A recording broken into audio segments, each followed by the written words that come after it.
Good evening, ladies and gentlemen, and welcome to another episode of Live from My Mother's Basement. I got a great show for you guys tonight. I am so happy, so excited that this gentleman decided to come over to my place. We're in North Hollywood. We're not in New Jersey, of course. This is not my real mother's basement, but this is my apartment. He's already laughing. This is Sean Kanan, everybody. Thank you so much. The place just went nuts. They're laughing and cheering. All three of them.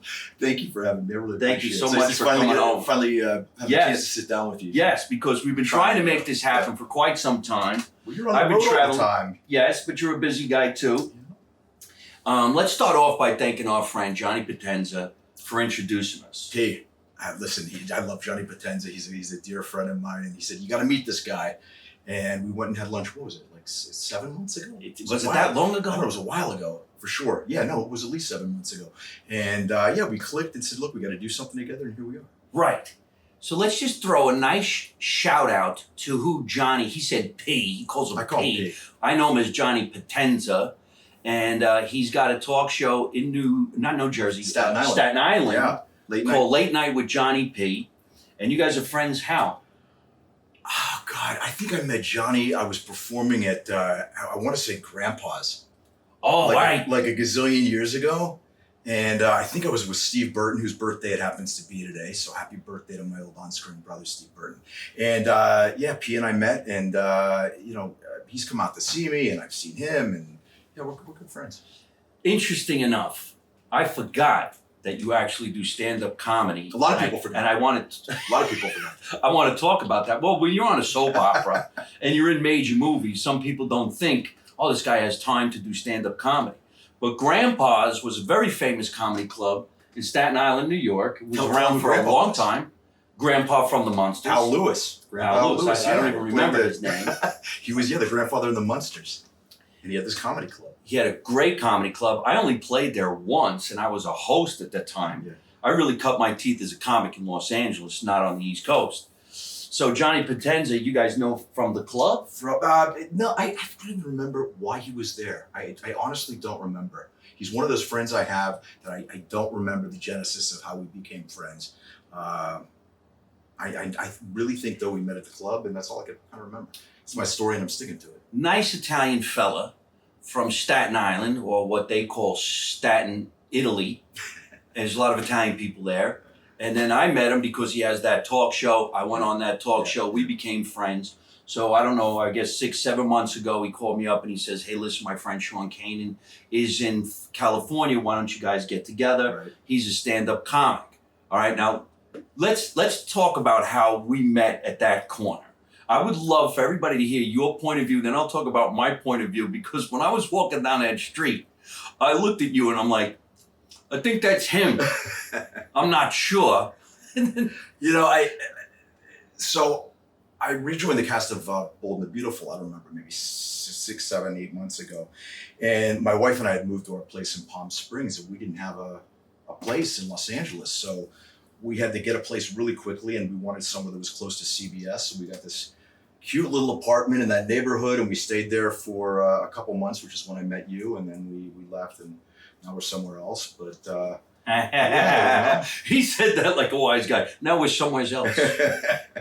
I know where it is. I won't say nothing. It's really far off the beaten path. I don't think anybody goes. But no, it was a great. You know what's funny is I started out in Los Angeles in West Hollywood too. My first apartment, my second apartment, was right above the Whiskey on Sunset. I mean, talk about living in the middle of insanity. It was 1987, 88, living above the Whiskey, Sunset Boulevard. Young single guy, just did a movie. I mean, I couldn't have got in more trouble if I tried, and I really did try. And it's funny to come full circle now, and I was there with my wife for a couple months, and This is so super cool, because he just hit on like 3 different things that I want to talk about as well. Because in the 80s, I don't know what 80 portion you're talking about. I'm like 89, I came out in 90 when I started playing the Comedy Store. Yeah. And in that area is the Whiskey, mm-hmm. the Rainbow. Yeah. Is there one more? The Viper Room, which the Viper Room was there.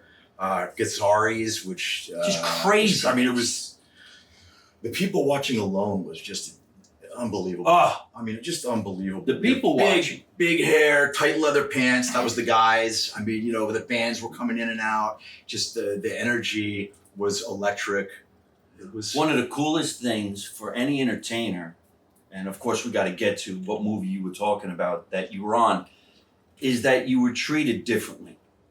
If you went into the Rainbow or the Whiskey, wasn't there another one right there? There's three of them right in a row. there was the whiskey. It was Gazzari's in the late '80s, which became something else, and I forget what it's called. And there was the Rainbow, and there was another one. I can't think what it was. I don't know.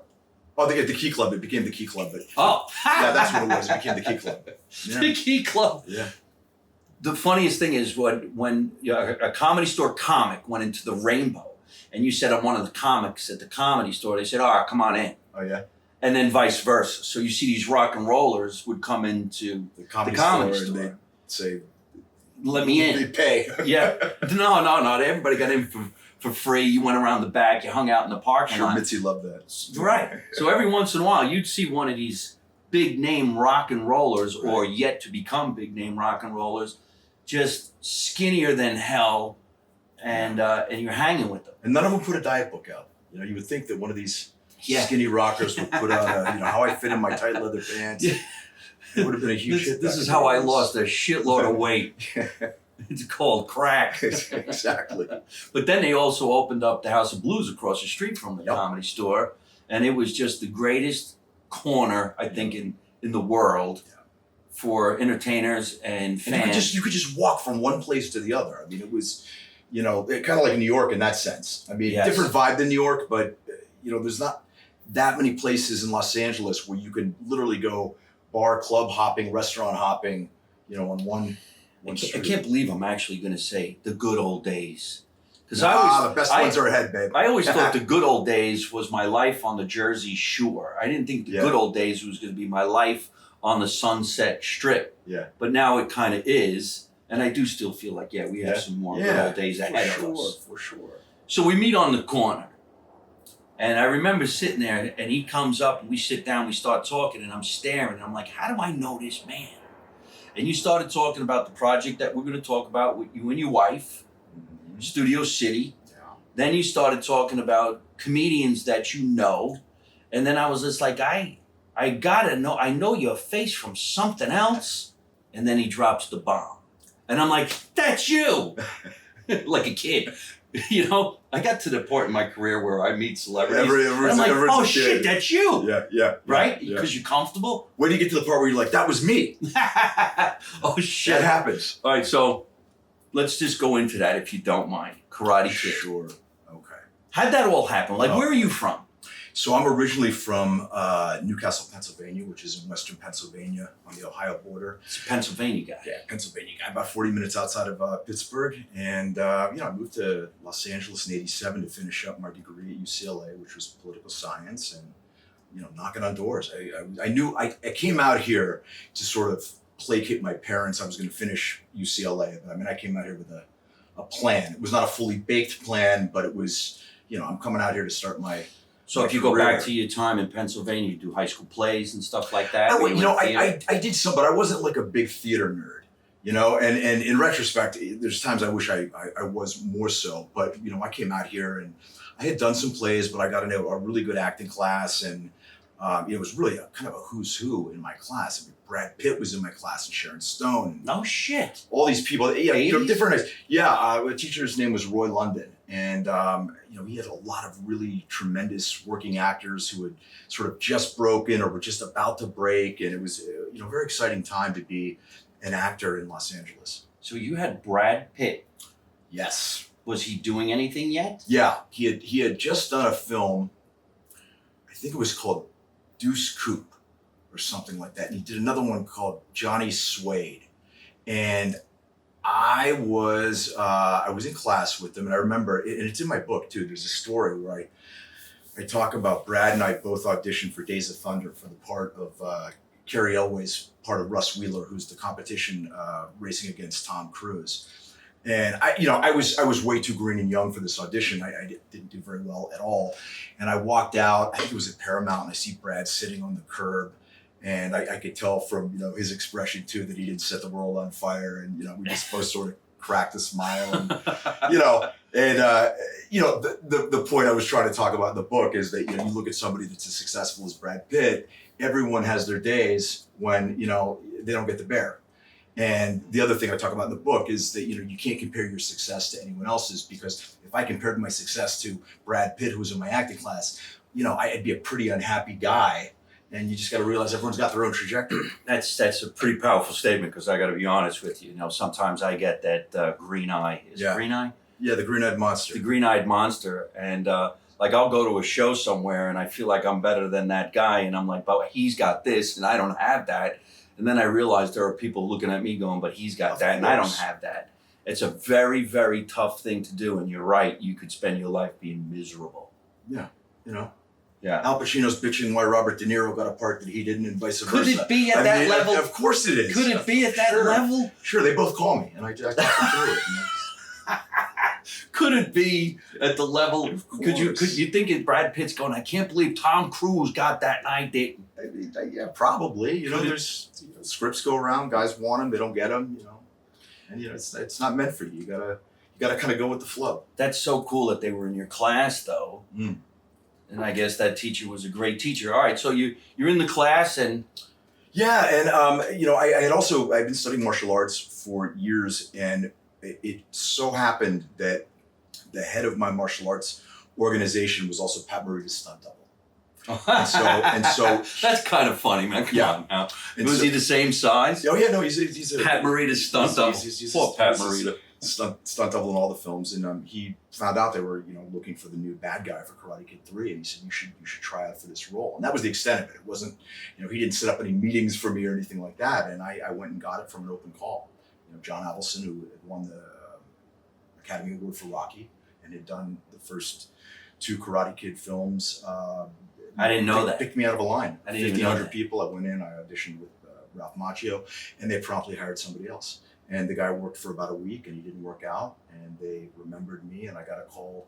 And I was crushed that week. I mean, I was really crushed because I thought I did really well, and I was so naive that I thought when you do well, you get the part, And when I didn't, I was really crushed for that entire week. And then I get the call, and I was like, well, they're not calling me to tell me I didn't get the part twice. There's got to be something good. Maybe there's like a buddy or something like that.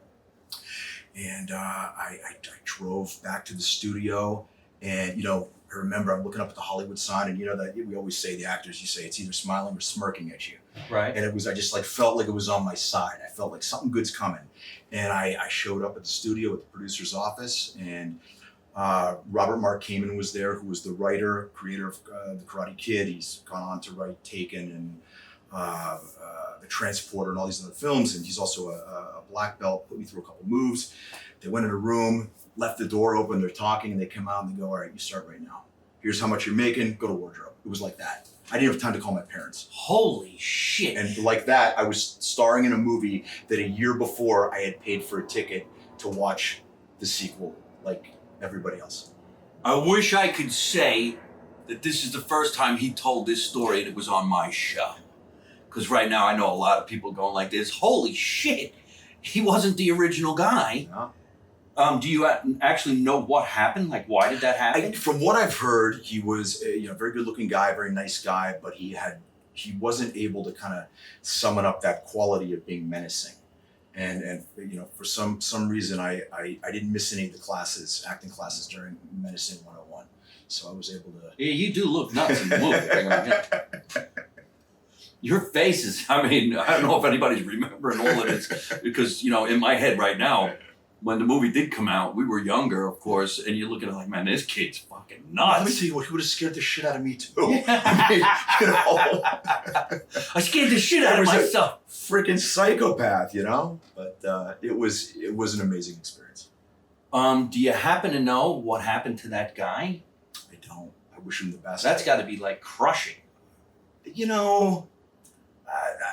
hope it wasn't. I hope Yeah. It's a great story he tells at a cocktail party or something. Yeah, because he went on to do something else wonderful, because it wasn't for him. So you score, and now you're on a major set. You're working with a big dog director. I mean, Rocky. Yeah. What was it like?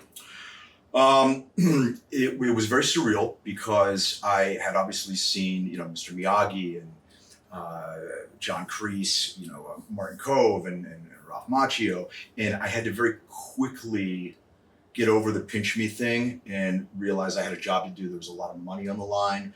There was a tremendous amount of choreography I had to learn so that nobody got hurt and it looked realistic.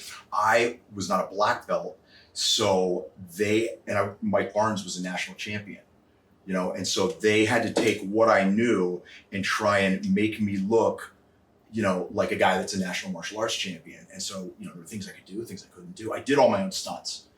There was no one who did martial arts for me in the films. How about for Ralph Macchio?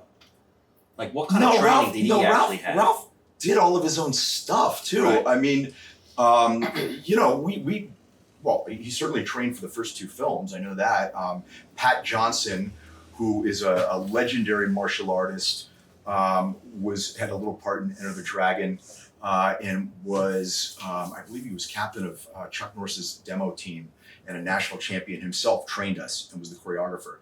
And so we not only had to, go to set early for, rehearsal, makeup, whatever, we had to go several hours before that to do training, martial arts, fitness, all that stuff. So it was a huge undertaking.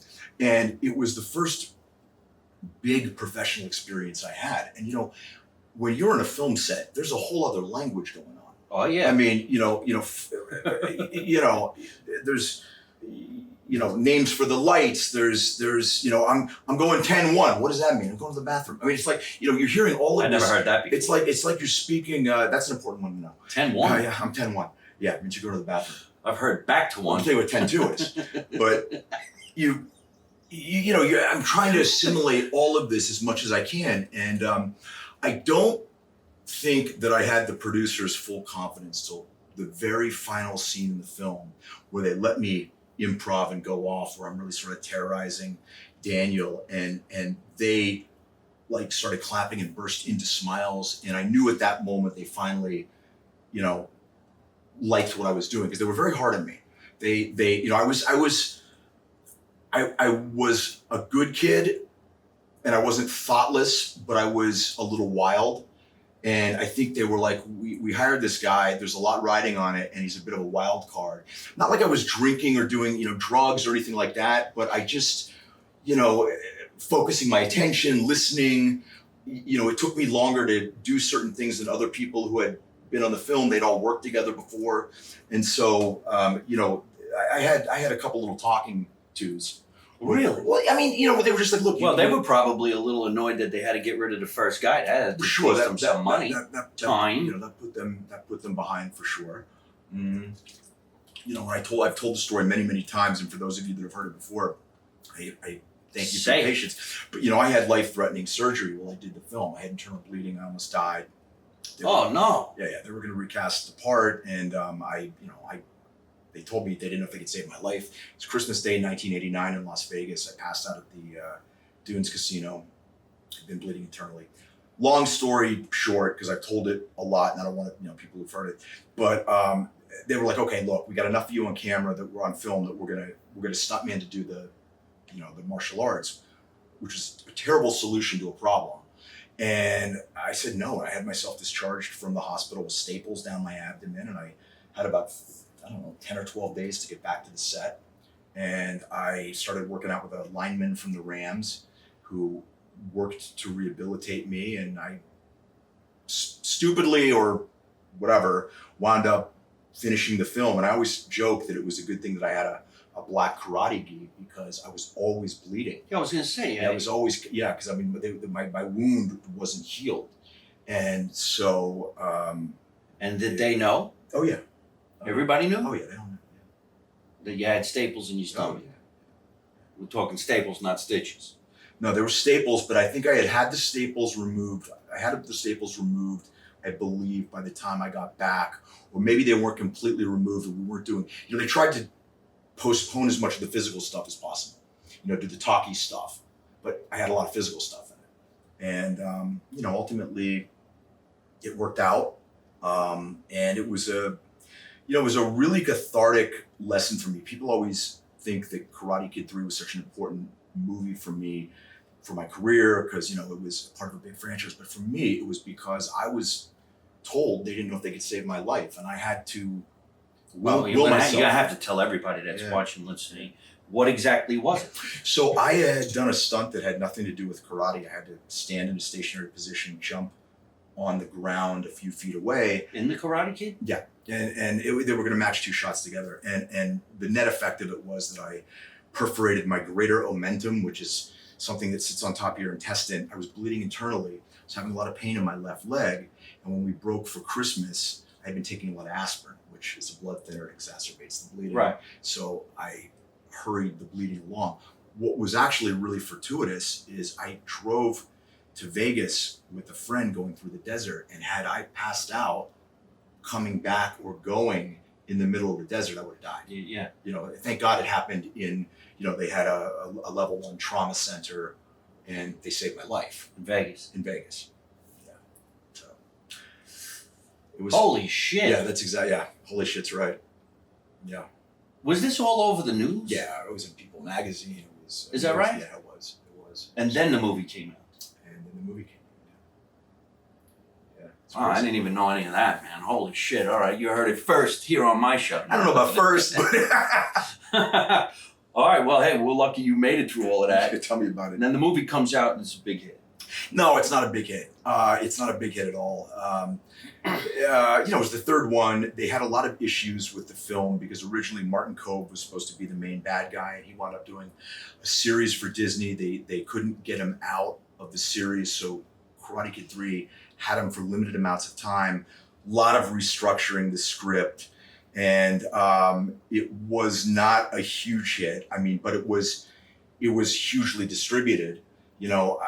They sent me on a 12-city tour, limos, New York City, blah, blah, blah, 4 seasons, the whole thing to promote it. Because, from what I understand, Pat Morita and Ralph, they didn't want to go on the road. I mean, Ralph I believe he was married then. And, they said, let Sean go do it. And for me, it was the time of my life. I got to bring a buddy. I brought my dad at one point. Oh, hell yeah. It was crazy. It was crazy fun. How about the guys from the other episodes? I mean, the first and second, didn't they go on tour with you? No, because they weren't promoting those. They were promoting Karate Kid 3, yeah. You would think the franchise would, put everybody together and go out on tour. Obviously, it's coming pretty, back pretty now. Much me, yeah. In that way. Yep. Okay, so you finished this movie, then where's your acting career going? So from there, I pretty quickly got another good break. Francis Ford Coppola was producing a show called The Outsiders based on the famous S.E. Hinton book, the famous movie with Tom Cruise and Ralph Macchio, ironically. And everybody in town wanted to do this because it was the Greasers versus the Socs. Yes. And so I remember the movie very, very well. Yeah.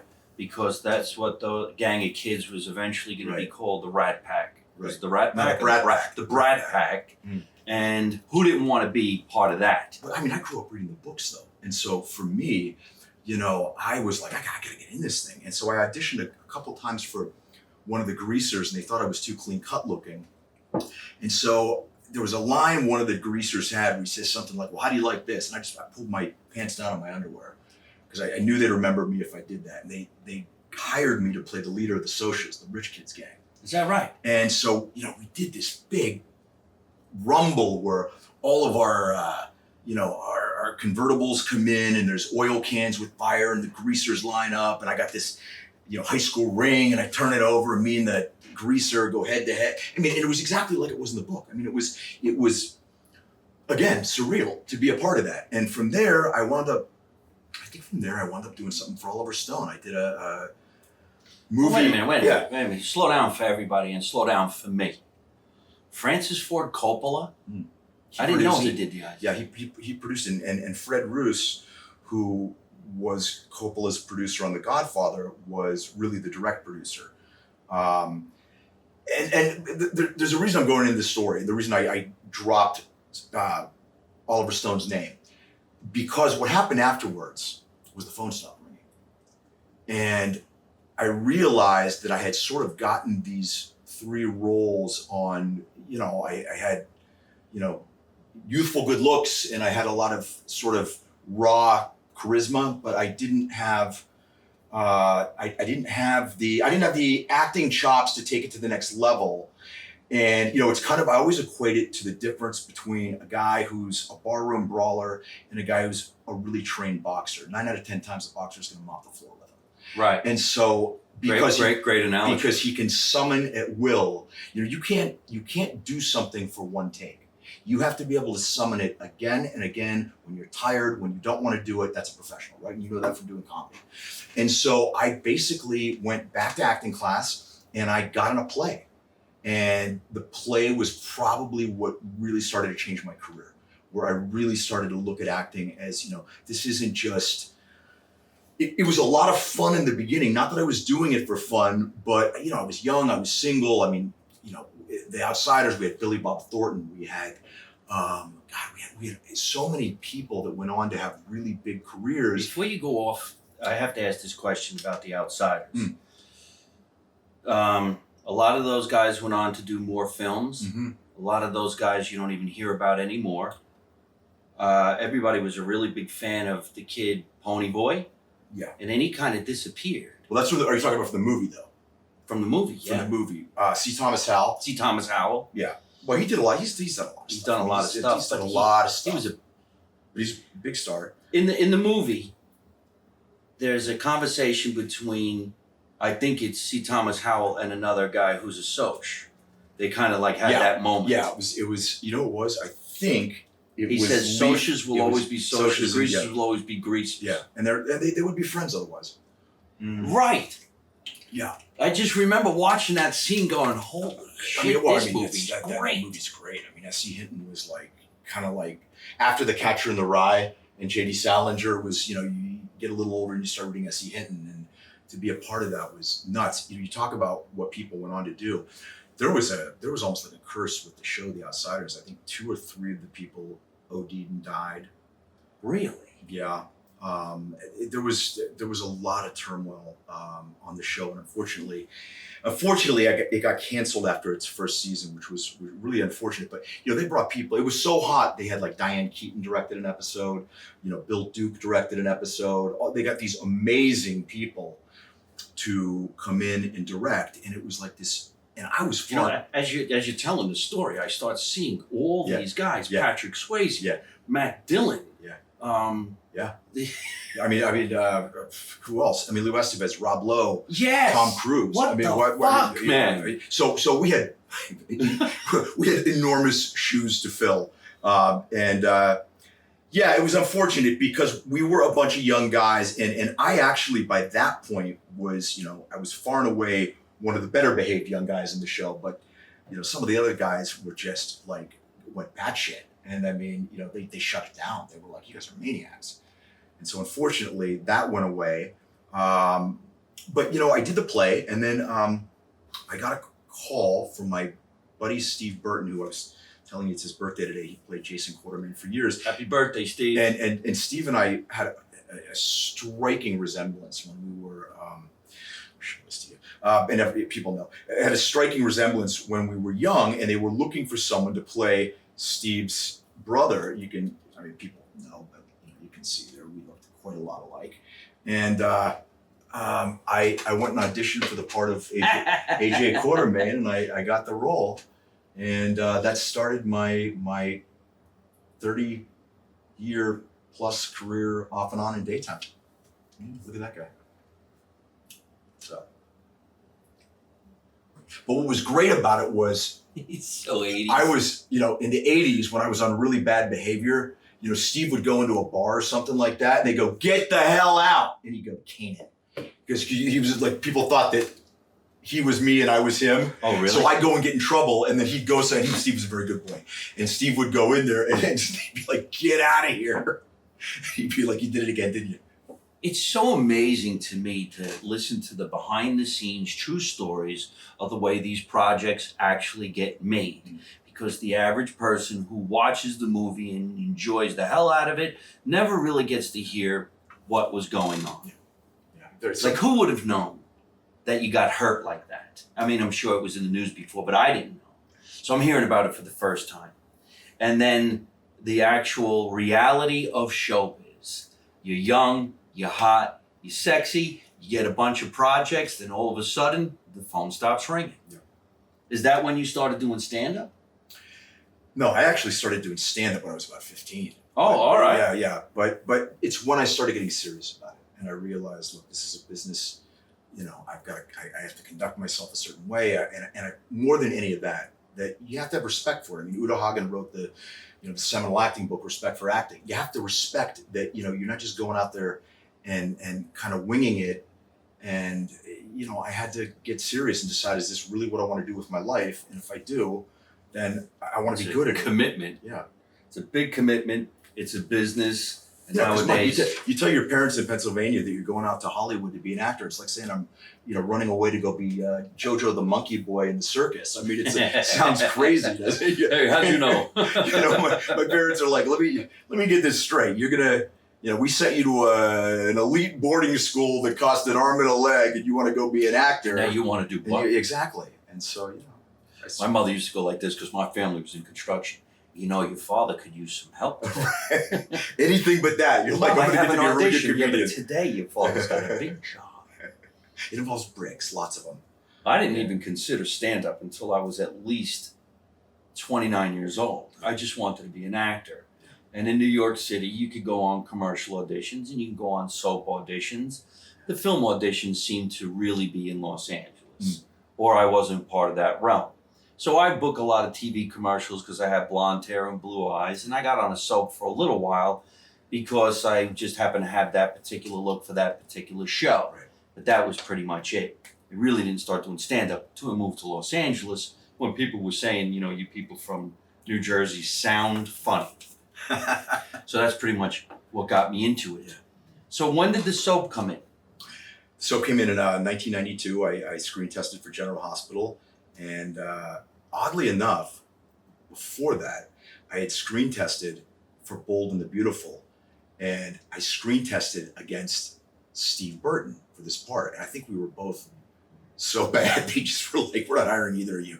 And then Steve got on General Hospital and became a huge star. And they needed his brother. And he called me and really was instrumental in getting me the audition. And I got it. And I was on General Hospital from 92 to I think 97, and then I came back in 2015 for the 50th anniversary of the show. You mentioned a show that's on for 50. It started as a radio show, then it became a black and white show, then it became Wow, that show's on that long? 50 years. Yeah. Crazy, isn't it? And Oh, we just had our 35th anniversary of Bold and Beautiful, which is it's an amazing accomplishment.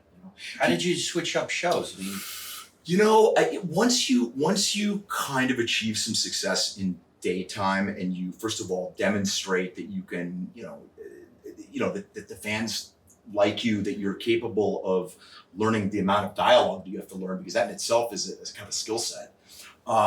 It makes it easier to get the next job, which I think it's how it is in most things in life and in entertainment. That if you so were you so-called poached from one show to the other? No, it wasn't like that. It was, when you're on a show and you're doing all the soap magazines, the producers from all the shows more or less know who you are. So when they find out you become available, they'll, say, hey, can we get you to come in and talk to us? And, you're always trying to avoid doing a screen test if you don't have to. It's always great to get the contract in the room, so to speak. Yeah. And sometimes that happens, and other times, you gotta throw down.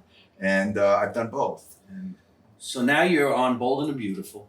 That's where everybody could watch you now. that started in 2000. Yeah. 2000. And I've been off and on the show. I can't even count how many times. And it's like a home for me. I love the show. Why do you go off the show? I've gone off to go do films. I've gone off. So to it's do, your choice. Yeah, but also it's been their choice a lot too. I mean, the show is 30 minutes, which means it's only 22 minutes. They've got a very limited amount of real estate, for story. And, sometimes you come on, you do a story. If you're lucky, you work for a year, 2, 3, and then, they tell you, what, we just don't really think we're gonna have a lot of story for you right now. And sometimes it's kind of like a mutual decision. It's Right. not like, you're getting kicked in the butt and your desk is getting thrown after So you. if you go back to the soap that you're on and you're off for a while, is it the same people? No, I don't mean the cast, like a director, producer, writers. Yeah. I mean, first of all, I got to give a shout out to John McCook, who is sort of the patriarch on The Bold and the Beautiful. He's been on since the very first show, and he just won the Daytime Emmy for Outstanding Lead Actor. So he's been there for 35 years. A lot of the behind the scenes people have been there for that long, and many of them that I work with, I'll work with tomorrow, have been there since the very beginning. So it really is a wonderful place to work, and it's an incredibly well-run show. It's won gazillions of Emmys, and it's probably in 50 different countries. So this working on the soap and going through what you were going through with the movies and stuff is what started the show that you do with your wife, Studio City. Yeah, I guess technically it did. I've always heard write what you know. And, for better or for worse, there's not too many people that know more about what it's like to be in a soap opera than I do, a guy that's been doing it off and on for 30 years. And so Studio City, which is streaming on Amazon Prime, we're in our second season, is the story of Sam Stevens, my character, who plays Dr. Pierce Hartley on the #2 soap opera in the country called Hearts on Fire. And so it's fictitious. It's a show within a show, and then he deals with all sorts of craziness. I don't mean to interrupt you, but I just got so many questions. How do you shoot a show in a show? You have to create 2 shows? Well, no, I mean, we have certain characters that also play actors on this show, and we do scenes that are the scenes of the soap, and then we do the outside world, like Entourage. Yeah. We have very different music design and sound design for when we're in the real world and when we're on the show. Some actors only appear as characters in the real world because they're not actors. It's the guy who plays my father, Tristan Rogers, and other people. And then there's actors on the show, and then of course we see them also in the real world. And it was a dream of mine to get this done forever. In the first year, we garnered 16 nominations, and won 3 Emmys, including Outstanding Show for our category. And now we're in competition for the Primetime Emmys because the Daytime Emmys eliminated our category. So we had no choice but to go jump in with the big boys and girls. That's just really fantastic. You come up with this show, you create it, and it's loosely based on your life that has a fictitious soap opera show within the show that you... Yeah. That's a lot. It's a lot of thinking. So who writes? You and your wife? I write, my wife writes, and our showrunner and director, Timothy Woodward Jr. writes. And, it's... we love doing it. I mean, it's... the thing is made, pretty much on a shoestring. And we shoot at an incredibly fast pace. And the show is not specifically for soap opera fans, but we have a lot of recognizable actors from soap operas on it. Because they're my friends and we're willing to take a chance on doing this project. Yes. Yes, my friends. Right? Please, can you jump off this cliff? If you get hurt, it's not our fault, but we're trying to get this shot. Also, they're able to work quickly like that. I mean, I can remember I wrote a scene for Tristan Rogers and was like, you got 30 minutes to learn this thing. And he's like, all right, he's from Australia, and he's like, leave me alone. And he says, just looking at this thing, and then he nails it. Like a regular soap. And he won the Emmy for Outstanding Supporting Actor. I always admired soap actors, how they could learn those lines that fast. The night before they hand it to you. They bring this tomorrow. It's a little more of a system than that, but it's funny. I have, I think, 2 shows for tomorrow, and I probably got them a couple days ago. But I read through them, and I'll buzz through them like once because I'm learning the one for tomorrow. In other words, when it's 5 days back, it goes in a queue. Do you know what I mean? And until it's like 2 days before, the night before, when it gets all the love and attention, because there's just too much to learn otherwise. Let me ask you this question, because I was talking about this on someone else's podcast yesterday. When I first did a soap, there was a thing called the under 5. Yeah. You had under 5 lines. That was it. You might have been in a scene with one of the soap stars. Right. You might not have been.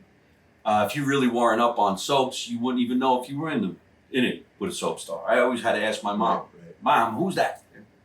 And then you had the day player, which was 8 lines, I believe, or under 8, super 8, something like that, right? What was it? That the I don't 80s, remember. It was different. A day player. I never, I mean, God bless them, but I never had to do that. I never had a small part in a soap. I kind of got thrown right into the mix as a contract player. That's unbelievable. Which was sink or He's swim. a legend. This guy, he jumps the masses and gets right in the ballpark. But it's really fun though when we have people that come on the show and they start off maybe kind of as an under 5, or someone who comes on to do a couple shows and then they get a contract, and it's really exciting. And I'm kind of at that point in my career and that age where, I share in their excitement. You know what I mean? It's like, it's nice to see it, because I remember when I was that age and you're so hungry and you want it, you don't really always know how to go about getting it. And sometimes you just are fortunate enough that you half stumble into it and it works out right, because most of the time it never works out right.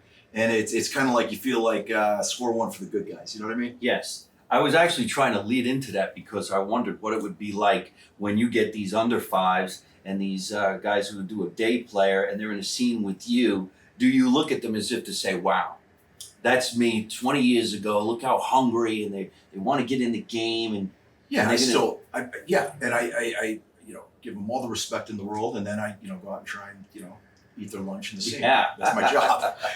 But I have a tremendous amount of respect for them, and I am always rooting for them to keep building their career. It's amazing. All right. Well, I want to talk to you also about what's it like to be on a set with Bruce Willis, because you wrote this down over here and did 2 films with Bruce Willis last year. Yeah. How do you get to do 2?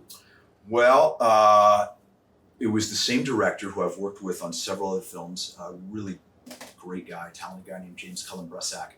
And he kept telling me, I've got this film, you're going to do it. It kept getting postponed. Then it got moved to Puerto Rico. And I was like, oh man, they're not going to bring me in from Los Angeles. I wound up doing the film. I grew up with Bruce Willis. I mean, it was like, Hell yeah. So I did the first film with him. Yippee-ki-yay. Yippee-ki-yay, which was called Survive the Game. Right. And went back to LA, and I knew James was directing another film with Bruce in Puerto Rico, because he did like a 3-picture deal. And I got on the phone and I was like, come on, man, you got to bring me back. He's like, I can't. Do you know how many friends I have that are, asking me for a part? And, I bring you back for 2 in a row. And I go, let me tell you what, have I ever let you down? And he goes, no. And I said, did I shave my head into a mohawk for the first film, which I did? And he said, yes. And I said, all right, you're hiring me for this, or you can talk to my wife. And he's like, all right. So he brought me back, and I wound up. Your wife's so mad she shaved your head. Yeah. He kept telling me, you got to get this like haircut. He kept dancing around it. I saw the pictures. Yeah, I think we were talking at that time. You sent it to me. Yeah. Like a camouflage jacket. Yeah, it was kind of an homage to Taxi Driver. Yeah. Yeah. So what's he like? I play this guy that you think okay. he's a thug. And somewhere along the line, I got the idea. He kind of had this Texas accent, and I've got this New York guy who's always yelling at me because I'm not doing stuff right. And I'm like, man, when you talk to me like that, it really hurts a lot. And we've talked about this, and I said, you can take a yoga class. I had a yoga class, wish to decaf. And so this like weird character came out, and it just was really fun because the director kind of, trusted me to do this crazy out on the ledge sort of thing. And it was a lot of fun. It was, working with Bruce, and I don't feel like I'm speaking out of school, because obviously everybody knows that he's battling, he's battling dementia or aphasia or whatever. And, he would have moments when he was struggling, and he would have moments when he was doing really great, but he was such a gentleman, and it was such a thrill for me to work with him that, I couldn't have been happier. Right. He's a legend. Then the second film, where I played like a merc, like, we had, all this military gear, and we're in the jungles of Puerto Rico. And of course, it takes about 5 minutes before all the namby-pamby actors start going, it's hot. They were kind of starting to grouse a little bit. And I go, you know what really sucks? It sucks when people are using real bullets and they're in the jungle trying to kill you. Not when you're an actor carrying a fake gun. That doesn't suck so bad. We're making a movie with Bruce Willis. Shut up. Yeah. Holy shit, I can only imagine, man. This is all amazing stuff. Now, Sean was telling me before he came into the little podcast arena that he didn't want to eat on the show because of, and we're going to bring that up, because everybody knows that I always eat on the show. We always got food on the show. I have a meatball sandwich. It's getting cold sitting on the table. Of course, it's from Foggia, Italian Market and Deli in Lakewood, California. But I put some fruit on the table almost as like a goof. But he actually was saying one of the reasons why he's not eating, explain that to us, because No, it's real simple. as a comedian, Nobody wants to see a fat soap star. You know what I mean? notice I let him say I'm that. fat shaming myself, so before you cancel me, no, but look. You said also because of the up and coming. Well, listen, you got to take your shirt off or whatever. You got to, and listen, I'm 55 years old. I mean, when I was 25, it was easier, and now I have to really work at it and discipline myself. But I've made such huge changes in my life that I really enjoy kind of being able to have that, I don't know, self-control, whatever. I mean, listen, don't get me wrong. Daddy likes himself a meatball sandwich, all right? I just got to pick my moments. You know what I mean? Right. I only did a glance right now to the Instagram, and everybody's like, get that meatball sandwich. He looks great. Eat that meatball sandwich. So it's really great. But, you see the discipline that a soap star has to maintain. And, yeah, I won't mention anybody's age, but when you get older, you start saying to yourself, man, I really don't want to get up at 5 o'clock to go to the gym to stay in shape. I'd rather have that omelet. And here we are having different sponsors with Italian delicacies. And one of my favorite places, in all honesty, you got to go here when you want to break your diet or you want to come with me. Foggia Italian Market and Deli's in Lakewood, California. And when you go in there, you're going to think you're back east. Really? Even in Pennsylvania, they have all these great Italian places, and there's sawdust on the floor. Oh, wow. There's Italian delicacies, and the food is absolutely fantastic. I'll eat this when Sean leaves. But look at this, how delicious this is. The whole house smells It does. delicious. It looks fantastic. And I brought him some fruit. Yeah. Do you do I'm the having, whole I'm fruit having, thing? I'm having this delicious one. It's hard to stay in shape. I mean, the one thing that really is great and or sucks about being a comedian is when you're done performing, there's a buffet somewhere. Yeah. And that's usually 12:30 at night.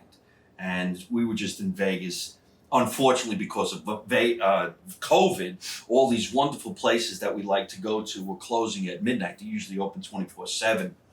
But, when you get treated to complimentary buffet, it's hard like, only today I'm going to have all of this. Yeah, So- it's hard to say no, right? Believe me, I know.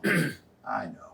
But this is all really amazing and wonderful stuff because we got to hear from the real voice of the person who's in the third installment of The Karate Kid, soap operas, movies, and now we're going to talk about the book. It's a great title, Way of the Cobra by Sean Kanan. How cool is that? And I hope he's leaving this for me. That is for you. I got to get a Absolutely. nice shot right there on Instagram. Nice shot here, and boom, the big camera. Wayofthecobra.com, and there is the dedication in the back right there. So tell us, where can people get it? So Karate's Bad Boy. I love that. So we have a lot in common because you're New Jersey's Bad Jersey's Boy, Bad Karate's Boy. Bad Boy, Daytime's Bad Boy.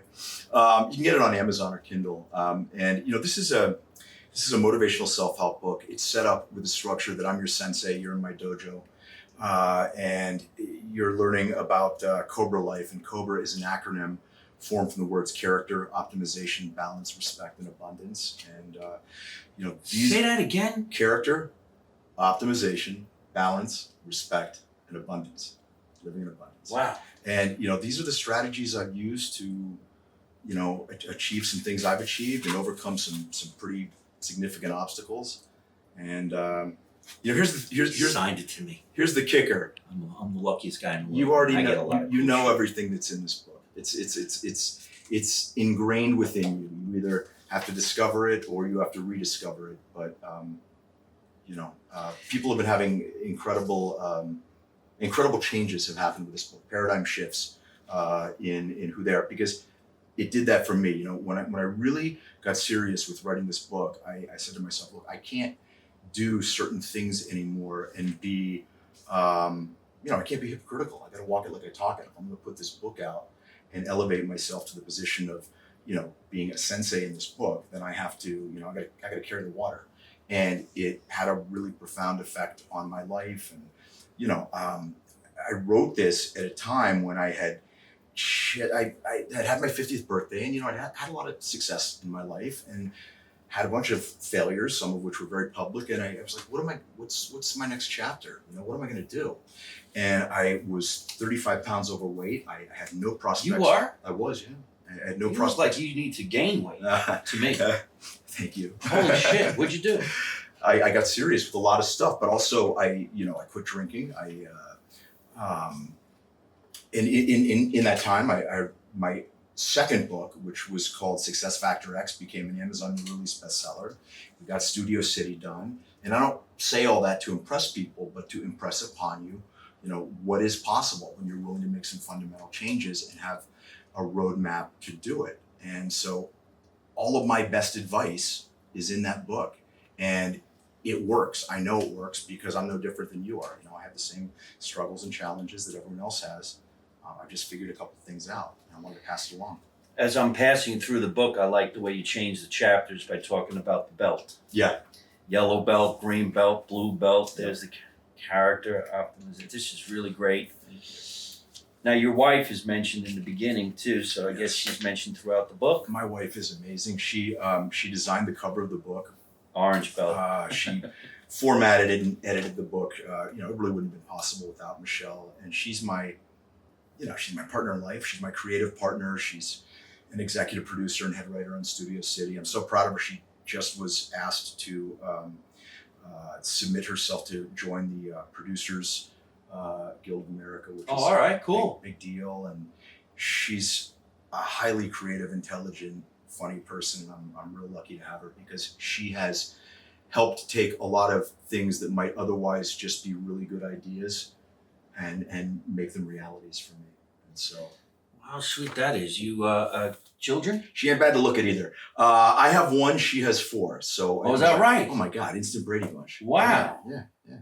Holy Yeah. I mean, you can smokes. you imagine it's like these two crazy kids fall in love, and it's like we've got 5 kids in the house, and I mean, it was nuts. I mean, it was That's a whole nother movie. 5 kids, or That's as a I like, whole nother movie. I like to call them the dream killers.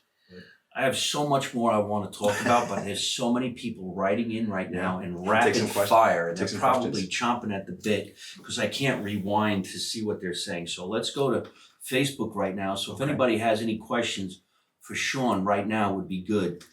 That guy owes me money. Do you? No.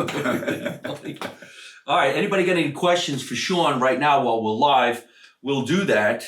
I want to thank him so much for getting tested. This whole COVID baloney really is a pain in the ass. He's working on a professional, high-end soap opera. They get tested, every other day? Tested twice a week. Twice a week. So we're still doing the testing here, and we're making sure that I love doing the shows live. Oh, We're going to do some pre-records, but even in a pre-record, you still have to have tested because you're standing next to each other or you're sitting next to each other. One last question, but I know he can't confirm. What's the question? Is he coming for Danny Boy? Well, we didn't even say that. What's going on with Cobra Kai? Are you going to be part of it? I can't confirm or deny. I Oh, can't say anything shit. about it. Secrets. You gotta watch season 5. I think everyone's gonna really enjoy season 5. I know I will. I'm a big fan of the show.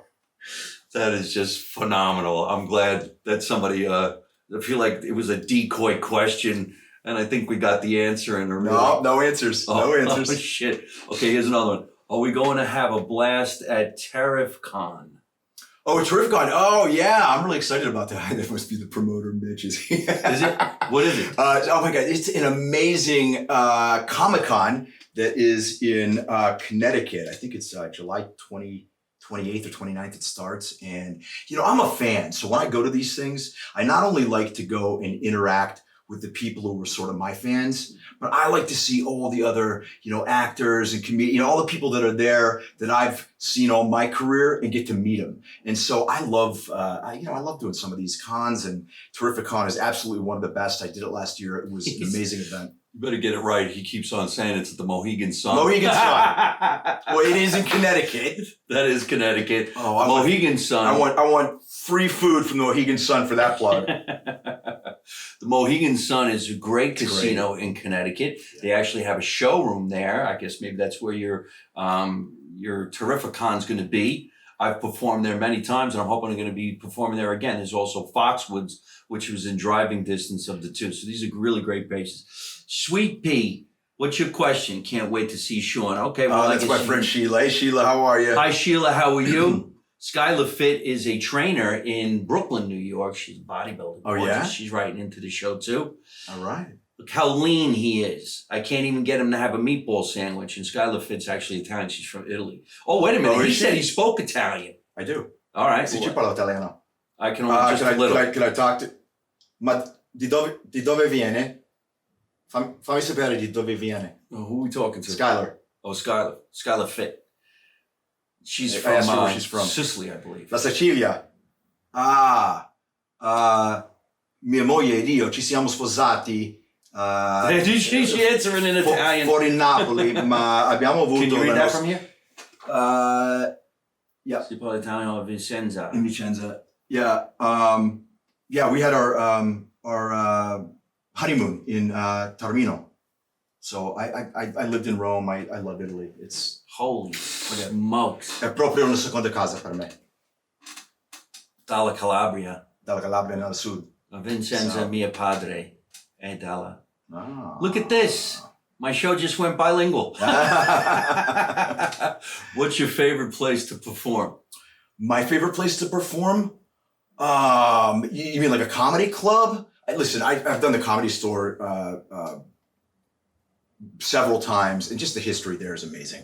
I mean, wait a minute. I don't know if you could see this or not, but someone's saying, you're too humble to tell everybody that you passed your karate test this weekend. That's my. What'd you do? That's my sensei from my hometown of Newcastle, Pennsylvania. Is that right? They're up this late. Good. Yeah. I'm glad you're watching this show. Newcastle Genbukai Dojo. Yeah. What'd you do? I had a test for a belt. So. Well, for the people out there who know about, let's say, karate, each chapters are listed by the belts. So I didn't go by the end. How many black belts do you have? And what did you get this weekend? No, I was... I'm looking for it. You know what? Here's the black belt, the page 153. Yeah, it takes a while. You got to read the whole thing, huh? You're going to read the whole book if you become a black belt. What are you? I stopped studying at this school years and years ago. And so I wanted to retest for my last belt, which was green belt. And I'm just working really closely with Sensei Chad Acid, and he's no special treatment, putting me through it. And for me, it's not about the belt. It's like Mr. Miyagi says, belts to hold up. You're a 10th degree black belt? No, I'm very much not a 10th degree. Who's saying you're a 10th degree black belt? You're getting busted. Oh no! That's your friends ratting on you. No, that's because Sean is humble. No, that's because Mike Barnes was a 10th degree black belt. Is he really? My character in Karate Kid 3. Yeah, Mike was a lot better than Sean. Holy shit! Look at this. 10 degrees. Not me. Health is always from the inside. Mindset is the key. Good for you, man. Very true. Sweet Pea loves you. Very true. Oh, I love her too. She's great. Let's take some more questions. Anybody got some questions for Sean? Why don't we start off with tell everybody where you are, where we can find you on the internet other than Instagram? Well, you can find me on Instagram. You know where that is. At Twitter at Sean Kanan. You can get a hold of me at wayofthecobra.com. I have an email address there, and I really do my best to try and respond. It's not always as quick as people like, but I make myself pretty accessible. Right now, we do have a nice hello from Johnny Potenza. Oh, Johnny. We gotta say P. hello. There he is, right there. Yo, what's up, fellas? John, thank you so much For putting us together. We would love to come back to the East Coast, of course, to Staten, Italy, and be on the Johnny P show. Johnny P show. Yeah. He's bilingual. Have him on the show first. And you got Skylar Fitt from Calabria. She'd be a great guest on your show too. She could probably beat somebody up. Love you, Marino. Great guest. Let's talk in your message. Okay. Everyone needs to read Way of the Cobra. Thank you. Yes, everyone does need to get this book. I'm very lucky that I actually have this book. I look forward to reading this book because Thank you. I really feel that being in showbiz, books like this can help us with our mindset because like we were talking before, you always think the grass is greener on somebody else's lawn. I definitely have that eye, like, well, how come I'm not doing what they're doing? But for my own head, when I get together with guys like you, we talk on the show and you hear the behind the scenes of how it went down. Yeah. Think about it. He was not the first choice to be in that movie, Karate Kid 3, but it happened anyway. You know, I was working on a movie a couple of years ago, and a friend of mine was the director, and they had to hire a co-star who had big credits. He happens to be the guy who was in all the Terminator movies from when he was a little kid and he grew up or whatever. I don't know his name. But around the third or fourth day, supposedly they were having trouble with him. Maybe he wasn't getting up on time and he had a little bit of a drinking problem, this guy. So I get a phone call. And now I'm already playing a fifth lead in this project. I'm strong on my lines. It's a police officer. I fit the uniform. I'm ready to roll. Yeah. And you get the phone call, Mike, listen, you got 80 pages. Can you do it? I'm like, huh? He goes, yeah, put on a suit. You're the co-star. And that's how I got in the movie. Wow. And then you meet the lead actor who's now going to be really uncomfortable because he was rehearsing with the other guy and he had more credits than I did. And they caught wind that they hired a comedian to play the co-starring role. But I come from an acting background, so it was kind of easy. And when we did the project, everything was great. I was happy. And then you go to sell the movie. So they sell the movie, and guess what? A lot of people were going to see the comedian. Hey, listen, whatever gets them the whatever seats, sells right? the tickets. You know, you got to take your ego out of that, and I would say so. Whatever's best for the movie. So I enjoyed that, but you know, you don't really know that when you go watching the movie. So here we are. Now we know what was going on in the Karate Kid Part 3. Now we know that when you watch some of those scenes in that movie, speaking of me, I'm going to be watching that movie completely different. Yeah. I'm going to be like, he's got stitches. He's got stitches in this scene, and there's staples. He's bleeding. It's a good thing he's wearing black. And I remember all of this. Then we watch you on the soap, and we're going to be like that. Wow, you know, he was on another soap before he was on this soap. He didn't get poached. He had friends. And then we're going to do a stand-up comedy show together. Yeah. We're going to do this because I love doing stand-up with people I want to be around. Yeah. And I cheer. Get up there. Kill. Come on. Do something great. Make it funny, right? Yeah.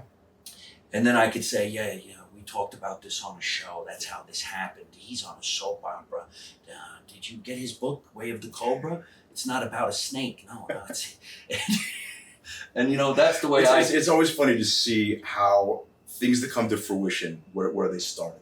You know, and I think a lot of times when people only tend to see when you do something that's successful. And Michael Jordan said this great thing. He said, you know, I'm successful because I missed 9,000 shots. I'm successful because I've lost 365 games or whatever it was. Right. You know what I mean? And it's you don't see kind of success is sort of like an iceberg, you know, and the tip, you don't see all the stuff that it takes to kind of hopefully get that there. And it is interesting for people. And that's why I wrote the book, because I like to reveal what at least some of the things that have worked for me, if I can share them and help some people. That really makes me happy, you know, to inspire people. I'm reading all your friends writing in right now saying Way of the Cobra changed their lives. So I'm going to have to read this book. You can get this book too. So we got to get going. But before we do, I want to thank my producer, Tatiana Bluchel, for always making this podcast happen every Tuesday night somewhere in the world, live from my mother's basement. You can listen to this show. You can watch this show continually on Facebook Live and, of course, iTunes, Google, Spotify, Anchor, Italian American Radio in New York City. We're also on the radio. You can find me on YouTube, Instagram, my website, MikeMarino.net, Twitter, LinkedIn, Patreon. You could ask me questions. Just go, hey, Marino, I got a question for you, and we'll answer it. And one more time, where we can look you up. You can look me up, follow me on Twitter at Sean Kanan, or here on Instagram, or you can go to waythecobra.com and shoot me an email. I'll get back to you.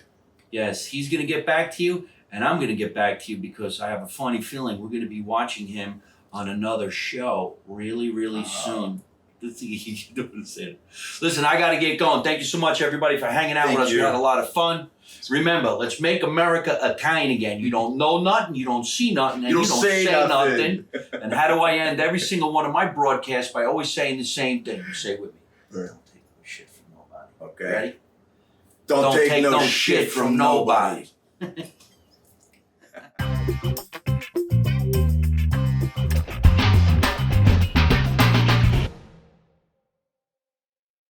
Hey folks, I hope you're enjoying watching my podcast live from my mother's basement. We're having a lot of fun, and I'm going to have a lot of great guests on the show in the future. So if you like it, hit like. You could also leave a comment. You could subscribe to my YouTube channel and watch other funny videos. And you could also listen to my podcast on your favorite podcast app like Spotify and iTunes.